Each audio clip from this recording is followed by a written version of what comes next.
Sir, you are representing all the accused Praveen Nettar as well as DJL. See, those people are inside the jail in DJL, KJL police station issue.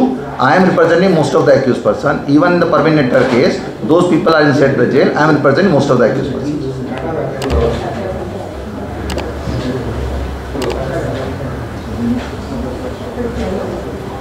So the very purpose of concealing the materials to the state, whatever the material is collected by the state police, the very purpose of concealing the material is this: any time any NIA can modify the version of the entire the version of the entire actual incident.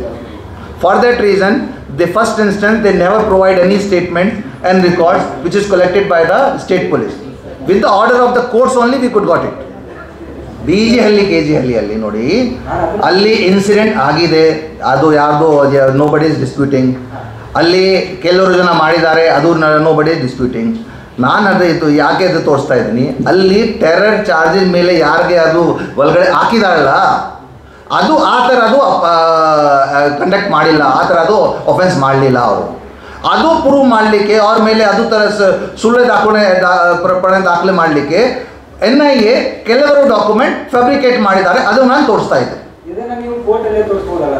ಅಲ್ಲೇ ನಾನು ಕೋರ್ಟಿಂದ ಸಿಕ್ಕಿದೆ, ಅದು 3 ವರ್ಷ ಆಯಿತು. ಅಲ್ಲಿ ಸುಮಾರು incident ಮೀಡಿಯಲ್ಲಿ ನಡೀತಾ ಇದೆ. ಅದಕ್ಕೋಸ್ಕರ ನಾನು ಇದು ಪ್ರೆಸ್ ಕಾನ್ಫರೆನ್ಸ್ ಮಾಡಿ ನಾನು ಕೊಟ್ಟಿದ್ದೀನಿ. ಕೋರ್ಟ್ ಮುಂದೆ ನಾನು ಕೊಡ್ತಾ ಇದ್ದೀನಿ. ಕೋರ್ಟ್ ಮುಂದೆನೂ ಎಲ್ಲ ತೋರಿಸ್ತಾ ಇದ್ದೀನಿ. ಕೋರ್ಟ್ ಮುಂದೆ ನಮಗೆ ನಂಬಿಕೆ ಇದೆ, ನಮಗೆ ಇದು ಅಲ್ಲಿ ರಿಲೀಫ್ ಸಿಗುತ್ತೆ. ನೋಡಿ, ನಮ್ಮ ಪ್ರಕಾರ ಇದು ರೈಟಿಂಗ್ ಇನ್ಸಿಡೆಂಟ್, ಅದು ಎಲ್ಲರೂ ಕಂಡೆಮ್ ಮಾಡಬೇಕು. ಎಲ್ಲದು ಈ ಥರದ್ದು ಅಲ್ಲಿ ಯಾರು ಭಾಗಸೆ ಆಗಬಾರ್ದು. ಅದು ಯಾರಾದರೆ ಒಂದು ಶಿಕ್ಷೆ ಸಿಗತ್ತೆ. ಅದು NIA ಒಂದು ಇನ್ಸಿಡೆಂಟ್ಗೆ ಸ್ಪೆಷಲ್ ಆಗಿ ಯಾರು ಟಾರ್ಗೆಟ್ ಮಾಡಿ ಎವಿಡೆನ್ಸ್ ಕ್ರಿಯೇಟ್ ಮಾಡಿದ್ರಲ್ಲ, ಅದೇ ನಾನು ತೋರಿಸ್ತಾ ಇದ್ದೀನಿ ಅಷ್ಟೇ. ಅಲ್ಲಿ NIA ಇದು ಇನೋವಾ ಕಾರ್ ಸೂಟ್ ಆಗಲಿಲ್ಲ ಯಾರು ಹೇಳ್ತಾ ಇಲ್ಲ, ಅಲ್ಲಿ ಡಾಕ್ಯುಮೆಂಟ್ ಇದೆ.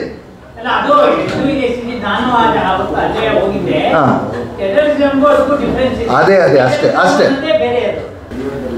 ಅದಕ್ಕೆ NIA ಸರಿಯಾಗಿ ಕೆಲಸ ಮಾಡ್ತಾ ಇಲ್ಲ ಅಂದರೆ, NIA ED CBI ಎಲ್ಲ ಸೆಂಟ್ರಲ್ ಏಜೆನ್ಸಿಯ ಮೇಲೆ ಅದೇ ಅಲಿಗೇಷನ್ ನಡೀತಾ ಇದೆ, ಎಲ್ಲರಿಗೂ ಗೊತ್ತಿದೆ. ಅದು NIA ಇದು ಸ್ಪೆಸಿಫಿಕ್ ಆಗಿ ಕೆಲವರ ಕೇಸಲ್ಲಿ ಸ್ಪೆಸಿಫಿಕ್ ಆಗಿ ಕೆಲವರು ಜನ ಟಾರ್ಗೆಟ್ ಮಾಡ್ತಾರೆ, ಅದೇ ನಾನು ತೋರಿಸ್ತಾ ಇದ್ದೀನಿ ಅಷ್ಟೇ.